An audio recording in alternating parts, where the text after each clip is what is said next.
Thanks everybody for coming and listening to another episode of the Texas SignalCast. We have a very special guest today, sort of old political friend here in Austin, Genevieve Van Cleve. She is working with All on the Line, the major redistricting organization, a national organization that was initially started by Attorney General Eric Holder, Obama's Attorney General, right? Once he left office, I believe this was his project. That's right. Mhm. They both spent a lot of time thinking about what to do after the election or after the end of their term, and Chairman Holder understood, like many people do, that the way these lines are drawn, the way that the census data is used, kind of fit hand in glove with voting rights and other democracy issues. What I can tell you in Texas, not just as a longtime Texas political person, but just as somebody that works in this space, is it's the worst it's ever been. And I think we say that a lot down here, but it truly is remarkable that that they are spent, I mean, that our Republican friends across the aisle are spending an awful lot of time and political capital on reducing the number of people able to vote, including, I would suggest, their own party members. A lot of what people don't get, although Representative Lyle Larson seems to understand this, is that some of the provisions, particularly in HB 6 and HB 7, that curtail people's ability to vote by mail and people's ability to vote early, and for the disabled community to vote without, I guess, a letter from the Social Security Department and their doctor, is that's how a lot of Republicans vote, right? So these bills have gone so far as to cut in to their own base. So it seems to me like the label of election integrity is really a misapplication of those words. What they're doing is consolidating power. And power for a particular type of Republican, right? More like your Dan Patricks, your Governor Abbotts of the world, as opposed to just a rank and file Republican member in a rural area. And I think we can expect the same type of behavior in the redistricting process in Texas. I think, as you probably know, Joe, but your viewers may not, or your listeners may not know, is that the census has not been returned to the states yet. And the census is intimately connected with redistricting, because every 10 years, the US Constitution says that we have to do a census and that we have to reapportion congressional seats and redraw state house and Senate seats based on who has moved, right? Who lives where in the country. So if you strip away all of the things that we know bad and good about redistricting, the essential process is to make sure that government is responsive to the people that live here, right? So Texas has experienced enormous growth in the last 10 years. In fact, I think over 55% of it has been from the Latino community alone.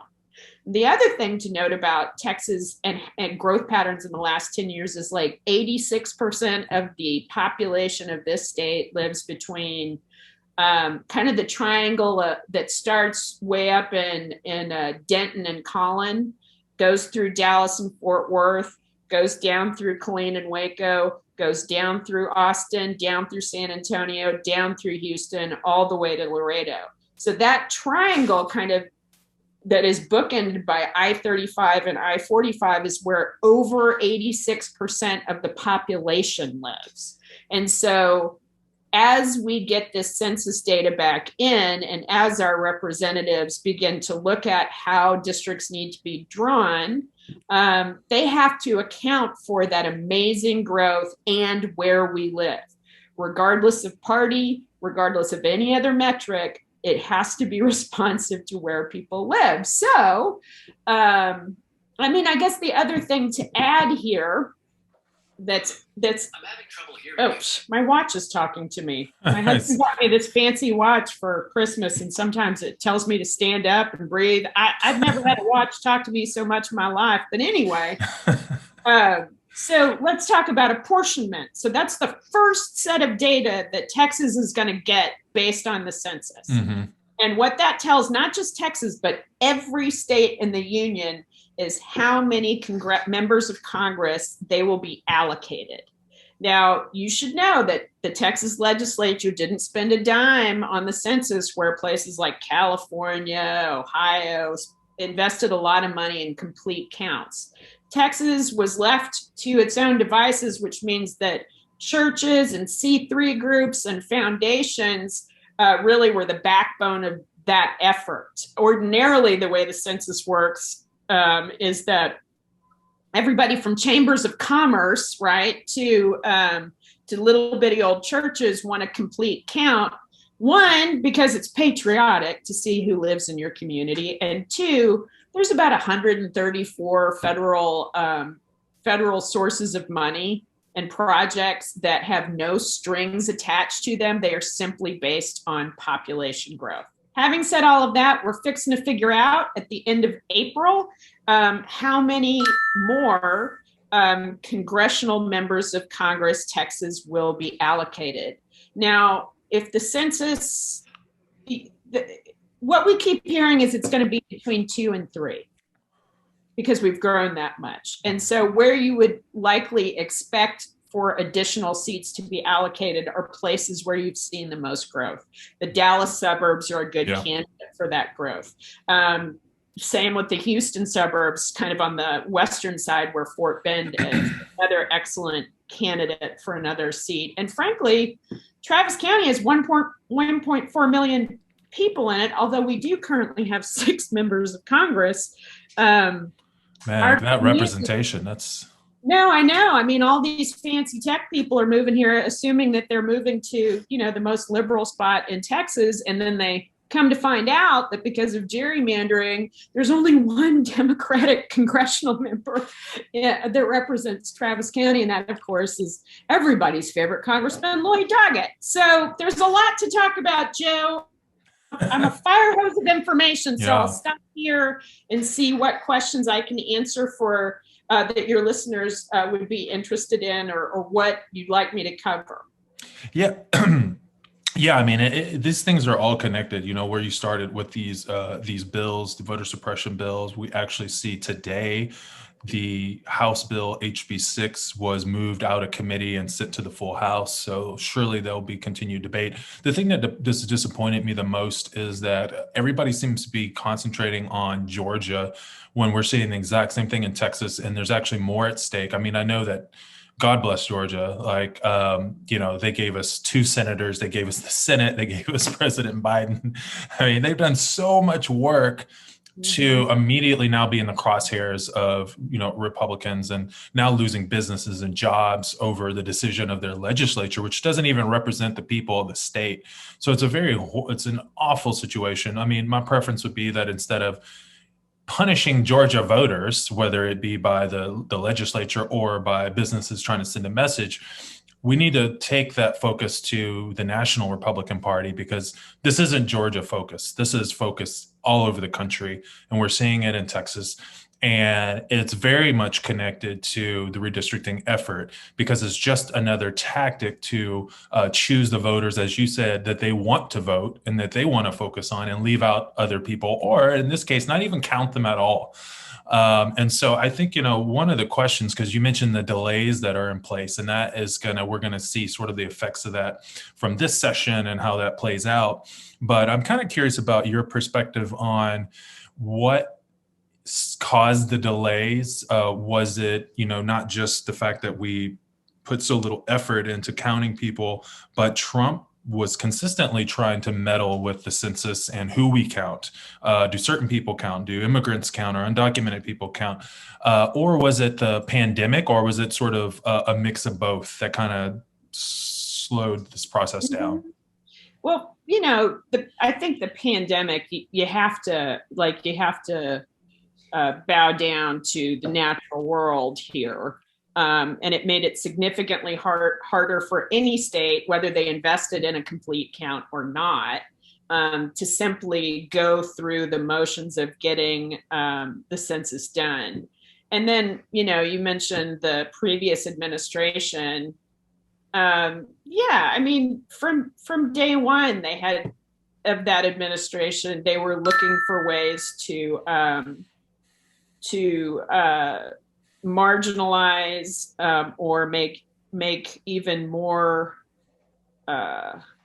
or disrespect people based on their immigration status, the color of their skin, the language they speak, and one of the affiliates of the National Democratic Redistricting Committee, like I'm the all on the line, I'm the C4 people person, but one of the affiliates of the NDRC is the National Redistricting Foundation, and they were very involved in the litigation around the census, and in fact were very involved in the case that removed the citizenship question that the previous administration had requested to be put into the census, right? It makes no sense not to count everybody that's here, regardless of status, because, well, let me just say, Joe, did you know that Joseph and Mary went to Bethlehem to be counted in the census? So if mother and father of our Lord and Savior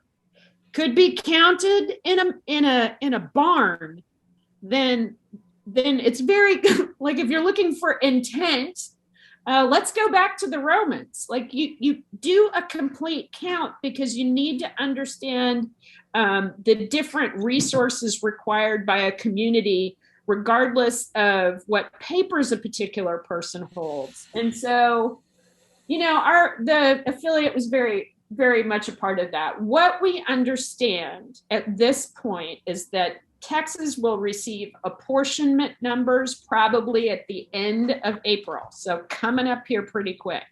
Finally, the $24 million question will be answered. How many new members of Congress are we going to get? Because there's just been so much growth that even a poor census a poor process there's just been so many people that have moved here, it would be hard not to count them or recognize that growth.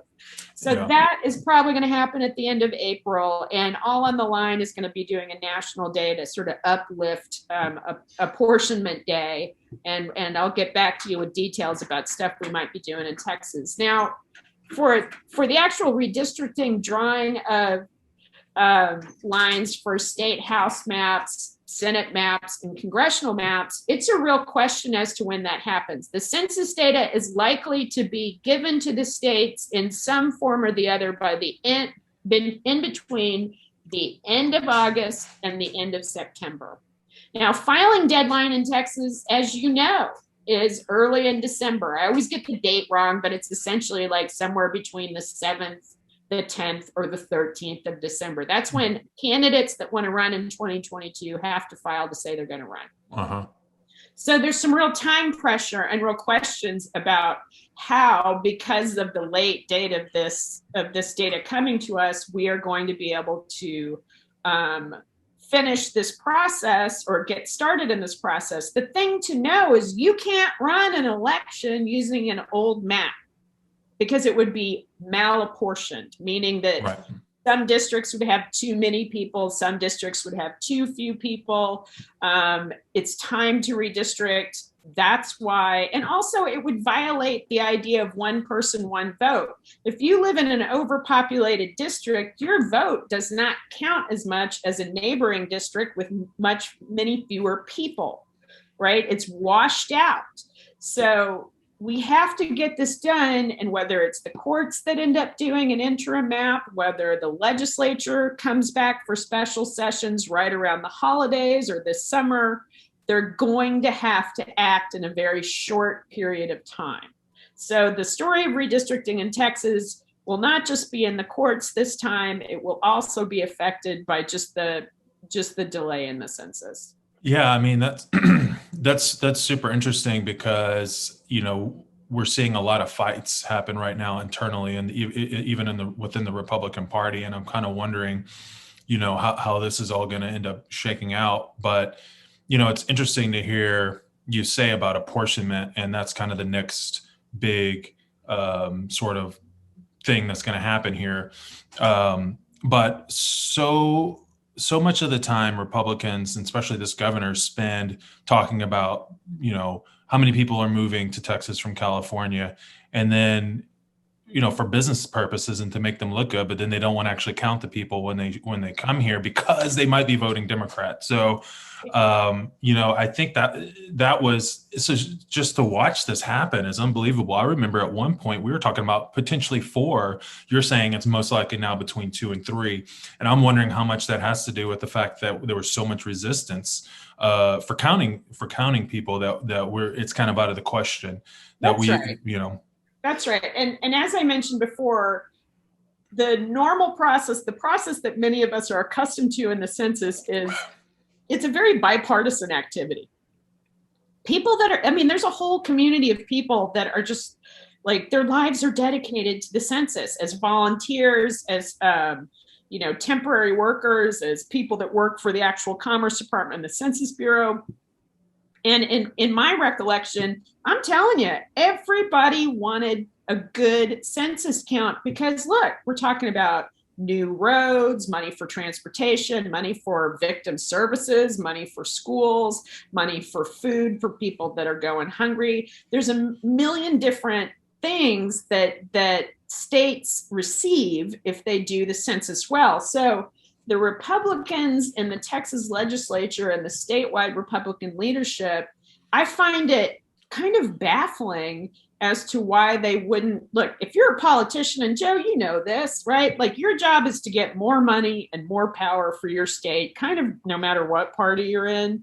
And it seems odd to me that the Republican leaders of this state and in the legislature would pass up an opportunity to maximize the federal dollars that come to our state and the number of members of Congress that we have. I don't really get that. The only explanation I've come up with, and I think it's shared by some, maybe not all, is that where we are in Texas, where this GOP is in Texas, and probably many places in the country, is they're consolidating power. They are not governing. Their interest is no longer in governing. And there's plenty of examples. The number of people who died in the winter storm recently, the number of people still suffering in places that were affected by Harvey, the number of people that have not fully recovered either physically or economically from COVID. These are all the types of problems that government, regardless of party, you would expect to see a tremendous amount of good communication and leadership. We've seen none. They've given up. They've given up on the idea of governing, that their point of view is valid. What they are doing is taking power and holding on to it. I mean, when you see the lieutenant governor of Texas tell off corporate America, which is what happened yesterday in a press conference that Lieutenant Governor Patrick gave, you really got to wonder, right? And the way I see it is like, well, at least, he's reaching out to corporate leaders in Texas and other parts of the country to insult them personally. Right. Yeah. The rest of us have to go to the Capitol and wait 12 or 14 hours to be insulted by Republicans in state office at a hearing, right? Yeah. I mean, I saw that on enough channels to make it hard to believe there's any kind of censorship of conservatives right now. But I mean, the simple fact is, it's what you said. I mean, the power is really what it's about. The loyalty is to the national party. It's not to the state of Texas or their voters. And that's pretty clear. I mean, they said the corporate America, keep your mouth shut, but keep the money coming. And, what was it? The Senate leader, Mitch McConnell, basically said the exact same thing. So it's very clear that this line is not this is a through line for the GOP nationally. Corporations should not be involved in politics. That's what Governor Abbott also said. But I will still take those campaign checks. Right. So they're okay with the money if it goes to their campaign. But let's talk about all the money that they have left on the table because it didn't fit some type of narrative they were pushing. I understand right now there's $19 billion in federal stimulus money for Texas public schools that the government is still sitting on, has not been allocated. There's a lot of money for COVID relief, yes, for rent COVID. relief, for schools that has simply not materialized. And my question would be really to anyone elected, where did the money go? Because that's not private money, that's our money. That's money sent to us to relieve the suffering of everyday Texans. And if you can't keep the lights on during a storm and you don't know how to cash a check from the federal government to help your own people, I don't know why you show up. I don't know why you show up at the Capitol every day, because those two basic things, look, what is anybody in public office for? Presumably to do the public good, right? Like that is the point of the exercise. Yeah. And it's simply not what we're seeing. And Joe, I mean, before we get too far down the line, I would like to point out a couple of different bills where there are power grabs that are redistricting related that people do not know about. Okay. And I think it's important that they know. And so these bills are in the weeds a little bit, but your listeners need to understand that the power grab is not just going on with voting. There's a bill, Senate Bill 11, that redraws appellate courts in Texas. And let me tell you why that's important.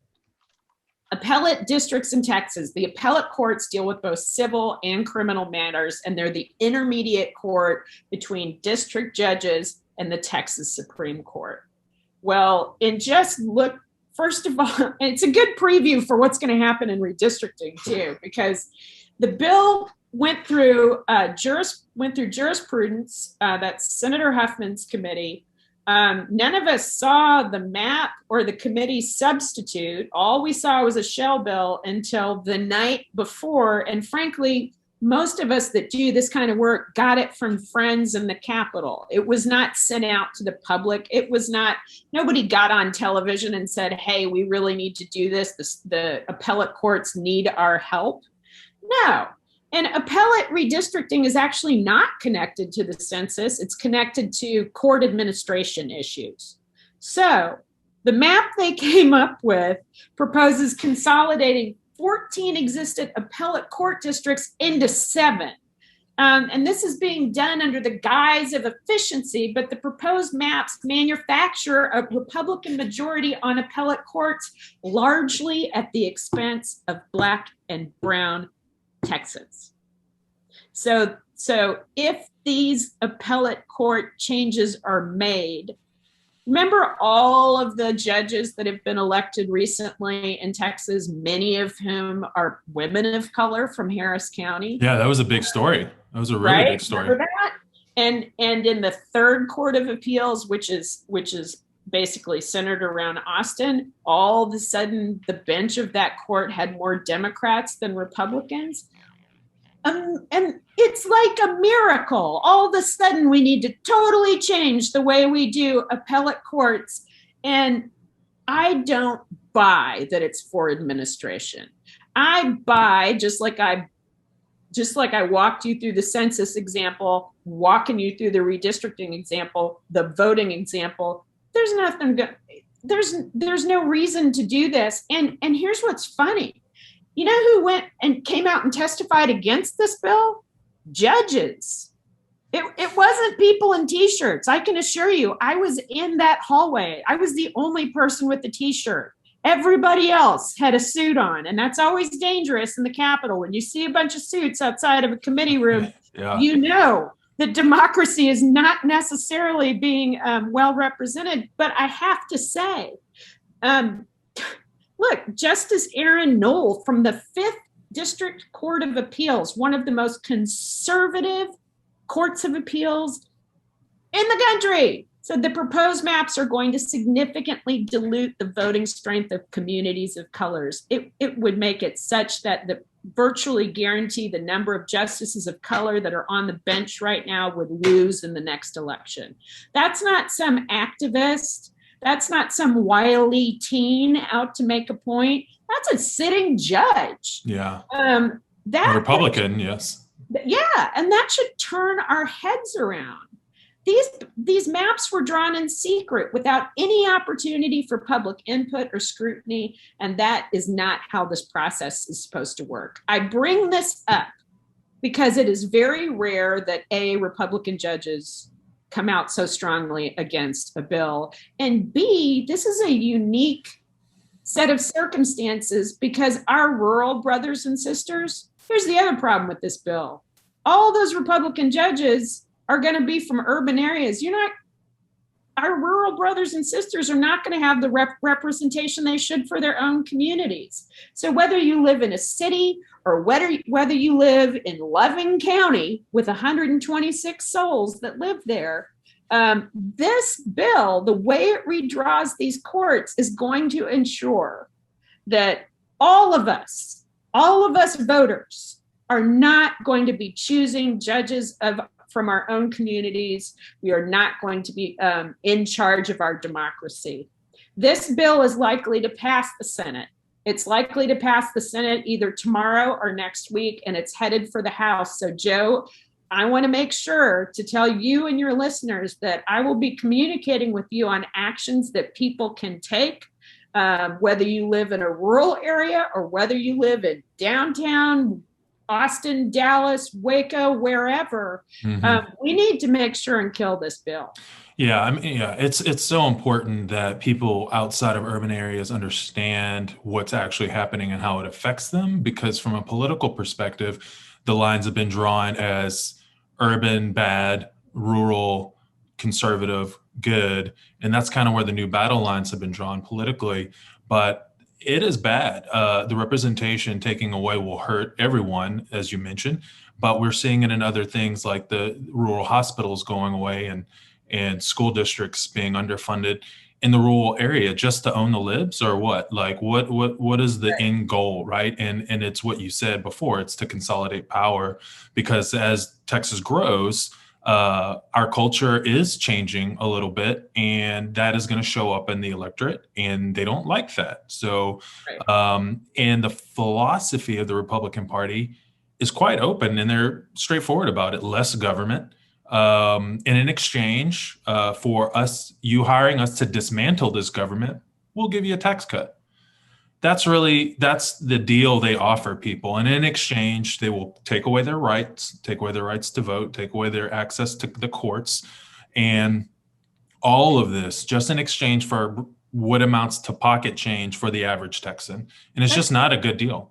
That's right. Yeah. I mean, think about trying to be a student in a rural area right now. We don't have statewide broadband. So if you're trying to get ahead, learn a new skill, finish high school, finish college, and you live outside of a major city, you probably don't have the broadband you need to do that. I don't see how this consolidation of power is actually serving those students well. I want to point out one more bill that is not redistricting related, but it definitely is a consolidation of power. I'm calling it the rubber stamp Paxton Court bill, because remember how I talked about that third court of appeals and how the balance of power had changed? Well, the third court of appeals, because they're based in Austin, here's a lot of state agency cases. So when you think about how foster kids are treated and the agency that deals with that, when you think about education funding for all Texans, regardless of where they live, and when you think of anything with Ken Paxton's name on it, it usually goes through the third court of appeals. Well, that's just not working out for them. So they've created, in SB 1529, they want to create an entirely new court with 5 justices elected statewide that will deal with state matters, agency matters. Now, why are we doing that? How much is that going to cost? Political matters, essentially, right? Is what it comes down to. So it's a rubber stamp court. And, Yeah. if you are a foster child languishing in that system and are hoping that the courts follow through on their promise to make sure that you are treated humanely, you're going to have to go to some essentially made up court with 5 statewide elected judges to hear what's happening to you and your fellow kids. So I actually watched part of the hearing, and I kind of jumped in the middle of it. So you basically connected all the dots for me. I was listening to the testimony, and they were kind of saying basically like, well, and you know how they talk sometimes in riddles and they don't speak directly, but they were basically saying that there's unintended consequences that could happen by creating new courts and new types of courts and things like that. Of course, those what we might consider unintended are quite intended sometimes. But let's stick with the court theme. So when redistricting happens, and as has been done many times in Texas, folks get sued because these maps show clear racial bias. Walk us through the court process. What's the first court that the suit comes up in, and where does it go from there? And kind of how does it? I mean, look, so I have the kind of legal training that one receives at Pflugerville Independent School District. So I want to be real clear that I'm not a lawyer. So don't hold me to account here. This is what I understand, but I would certainly defer to people with the appropriate training to give a full explanation of this. And just a fun fact for those listening, there hasn't been one redistricting map passed by Texas since the Voting Rights Act was passed in 1965 that was not found to racially discriminate against brown and Black people. So we haven't done this right one time since that amazing legislation was passed during the Johnson administration. Texas continues to well, here's how I like to think about it, and it actually wraps Georgia and some other states into the same sort of situation, and that's this: where you see states with high levels of voter suppression bills or voter suppression initiatives, you also will see they go hand in glove, very gerrymandered districts at the congressional and state level. They go hand in hand because they are a tool used by politicians to ensure that they don't have to be responsive to the people. So, I'm not quite sure what you could land in any number of courts, depending on who's the person doing the suit. But what I will tell your listeners, what I think it's important for your listeners to know is this. When groups like All on the Line or the League of Women Voters or Common Cause or any of the other great people that work on democracy issues ask you to testify, it's not just out of the goodness of your heart. It's also you telling your informed truth about how these bills impact you, whether it's how your district's being drawn, how you'll be able to vote, what court you will be able to have access to as a voter. We need to know how you feel about those bills. We need to know your testimony because courts look at that testimony, right? So even if you're in a hearing in the Capitol for hours and people are, for both good and bad reasons, like not paying attention to the people testifying, that is recorded and you are part of the public record. And that record is looked at not just by legislators or voters, but it's also looked at by judges and juries. So there are a lot of hoops to jump through oftentimes to make your voices heard.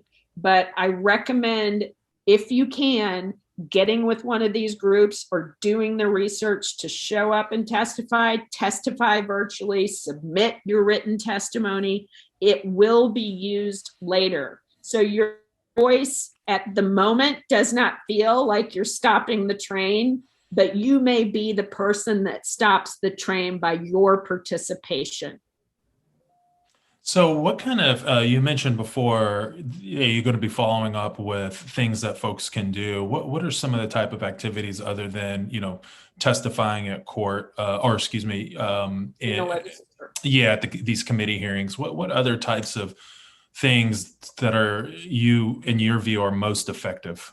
Okay, so there is a range of activity that is needed. We haven't talked at all about S1 and HR1, the For the People Act. I have some very easy advocacy tools that I can send to you, Joe, and you're welcome to send them to your listeners, that that that make it easy to write a letter to the editor, make it easy to call out to your senators that we need that federal legislation. So much of that federal legislation really addresses some of the crazier aspects of redistricting and voting rights in Texas. So there's some things that you can do there from the privacy of your own home. It'd take you 15 minutes. Now, when it comes to actual redistricting in Texas, the next things I'm going to send you are, if you look up on Mobilize is a big organizing platform that lots of us use. If you look up Mobilize All on the Line Texas, you can see that we have upcoming trainings.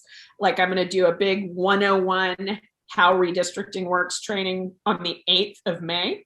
Cool.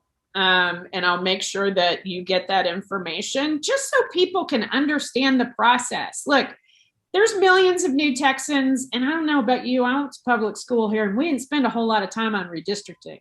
And the reason that there's not a lot of time spent on that is because it's where all the power and the money is divvied up every 10 years, right? So we're going to have call out tools for the bills that I just mentioned once they arrive at the House. There are small and large steps that normal folks can take, either by, we also are setting up accountability teams across the state, particularly in areas that have seen a lot of growth. So if you're good at social media, we desperately need people to inform their communities. There are not enough reporters like yourself covering these types of issues. And so I think most of the public doesn't understand not only the power and impact these issues have upon them, but that they have agency and can do something about it. So we need folks to be conveners. We need folks to train their networks, right? Like, I want to be clear with you and your listeners, I am not the arbiter of fairness, right? And neither is my organization. And when it comes to redistricting, Democrats and Republicans have not been great to the same people that always get the short end of the stick. So, right? So I want to make sure that people know about this issue, are working with members of their own community to decide what's fair. I want them to talk to their own legislators. Now, I'm going to help every step of the way, but bottom line, we need those accountability teams to hold everybody's feet to the fairness fire, right? Because it's not, in Texas, so often you can't just vote a bad or somebody that's not representing the values of the community anymore out. You can't vote them out. In some cases, they don't live there, like in Austin. Like you said, we have 5 members of Congress who don't live in Austin. They don't live there. My personal congressman, Roger Williams, is a car dealer from Weatherford who voted against certifying the 2020 election. And Joe, I live in one of the most Democratic precincts in Travis County. Well, me and you, we're in the same congressional district. We live maybe a mile and a half apart from each other, probably. But we both live equally close to Lloyd Doggett, who lives about a mile and a half from me. Right. Yet we are not in his district, and that is absurd. So, absolutely, it's insane how that happens. And so, we definitely want to make sure that we can, figure out these tools that we can do. I mean, educating people is such a big part of it because it seems so distant from the kitchen table issues that people talk about. Redistricting. But, I mean, to be totally honest, like it sets the agenda for what the legislature does. So, and every 10 years. Yeah. That's the problem in a way, right? It's every 10 years. But look, we will have available to the public very soon, not only training about the issue itself, but also different advocacy tools, including how to read a redistricting map. You hear all this language about, CVAP and BVAP and HVAP and contiguous, and like there's a bunch of jargon that goes along with redistricting, and I don't want people to be afraid of that jargon. So we'll have, I hope by the end of this week, beginning of next week, a suite of training and tools that people on their own time can register and use. So we've got stuff you can do in person with us, but we also will have very soon for the public ways that they can educate themselves about the issue without having to find me on a Saturday morning doing a training, on May 8th. I would always love people to come. The more, the merrier, right? I love the questions. I love people's interest. And Joe, you may not know this. I am certainly shocked about this. There are a ton of people that are interested in redistricting. I thought for sure it would just be me, myself, and I doing this project. But that has not been the case. I mean, when the Senate has already done redistricting hearings, right? They told us, and 72 hours later, there were hearings. Nobody knew about it. Democrats and Republicans did not get on TV and talk to their people in their communities about what these hearings were about.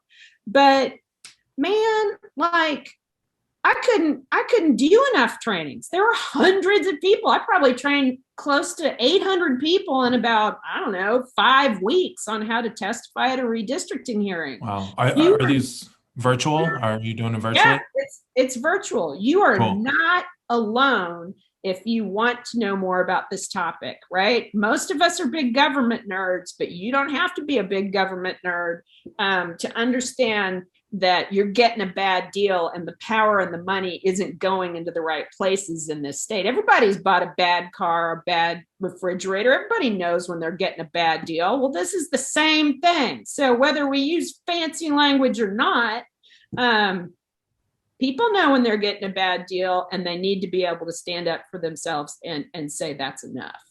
Yeah, exactly. Because in this deal, you buy a lemon, it's yours for 10 years. So I do want to ask, though, because you mentioned the partisanship, it goes both ways. Now, we have no idea what that looks like in Texas because it's only been one way for 30 years. But what does your organization propose as the solution? Is it independent redistricting council, commission, or how can we take the partisanship and unfairness out of the system? It's a fantastic question. And yeah, like the gold standard of all of this would be that you take the mapping pen out of the hands of the people that personally benefit, which are legislators and members of Congress, and you put it into the hands of an independent commission or a bipartisan commission. Look, the commissions are not a silver bullet. For example, in Colorado this week, the head of their commission, they found he just, people use social media in so many weird ways. And he had a bunch of social media texts talking about stopping this deal and other stuff. And so he actually was removed as the chair from that commission. But moving forward and long term, moving this process out of the hands of the people that benefit most from it is a wise idea.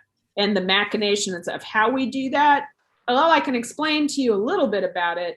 So for congressional maps, all the legislature would have to do is pass a bill and set up a commission. And by the way, the For the People Act demands that each state do that with congressional maps. Another important reason to pass that bill. For state house and Senate, it would require, a constitutional amendment in Texas. So that's a tougher climb. But it's not, it may not be a goal for today, but long term, we need to let all legislators know where the power actually resides, which is with us, the people, right? Like that is the bottom line. So long-term solution that will require years and years of work, but it's worth doing so that none of us have to suffer through what we're seeing in this Texas legislature now, which is a complete an utter shambles, right? It's bad leadership. It's bad public policy. A lot of these bills that you see being shuffled through these committees, I'm not even sure if the authors themselves have read. Are they just getting, are they just getting mimeographed copies of bills that think tanks have provided for states like Georgia, Wisconsin, North Carolina, Pennsylvania? I don't know the answer to that question, but I've watched those hearings, and I got to tell you, it doesn't look like the authors of those bills have really read those bills or spent any amount of time understanding the impact that their legislation would have on the people that want to vote, that run elections, and that care about democracy, which I presume is everyone.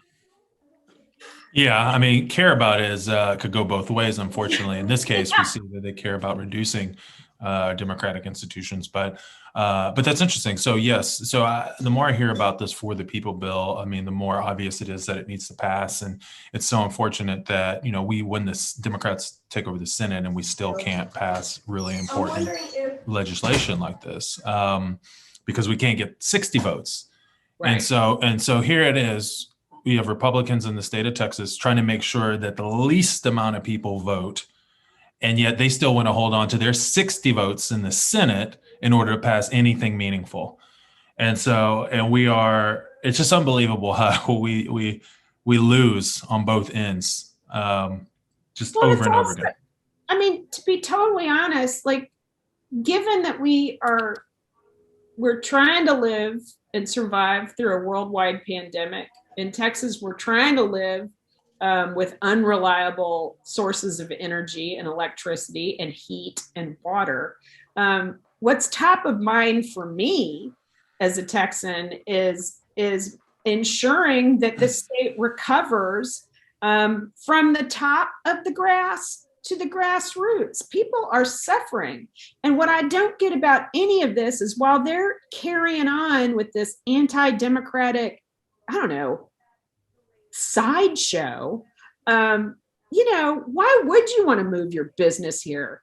If your employees can't get to work, they're going to be sick when they get there, and you don't know if the electricity is going to come on to make your widgets or whatever you came here to do. We are trying to compete in a global economy, and the Texas legislature seems to be stuck somewhere between the 19th and 20th century as far as public policy goes, because look, we need to find the cure for cancer. We need to move off of carbon. We need to use the technology we have to make it easier to be in a democracy, not harder. All of these things are really difficult to tackle and will require a lot of thought, compromise, planning, and work. And yet all we can do, in fact, I was watching the Senate on the floor from my computer at home, and the first bill Lois Kolkhorst talked about is singing the national anthem at sports events. Well, my God, if your patriotism is so thin that you need to go to the sports event to sing a song to remind yourself that you're an American, I'm not sure if you've got much patriotism in you. It does seem a little weird that you have to mandate by law to sing patriotism. That kind of like, that's kind of the oxymoron of patriotism. If you're forced to do it, then it's not really patriotic. Right. And it's just sort of weird Christian nationalism. It is very weird. I mean, it's definitely something that, like, dictators do. But I mean, if they're taking their cues from Trump, he certainly has been very fond of that type of, those type of folks. So not super surprising. But yeah, I do want to say thanks again for coming on and talking to us. I really think that we should almost do this every couple months because things are going to change and there'll be new information. And as you say, we'll get the apportionment. That'll be a big deal. So hopefully, I look forward to getting some information to you that we could push out to our listeners about what that's going to look like, and then the next steps as this goes on. So I want to let people know they can go to allintheline.org/Texas. You guys are on social media. You have your own Texas version of your social media handles. Okay. Yep, we do. And let me get them for you real quick. Yeah, the Texas It's all on the line. Twitter.com/all on the line is I guess the national org. That's right, but it's just _Texas for the. And then _Texas. And then I would just encourage everybody, if you really want to get involved, go to Mobilize All on the Line Texas, and that's going to tell you kind of everything we're doing. And we have some of the advocacy tools online, so they're easier to get to for folks.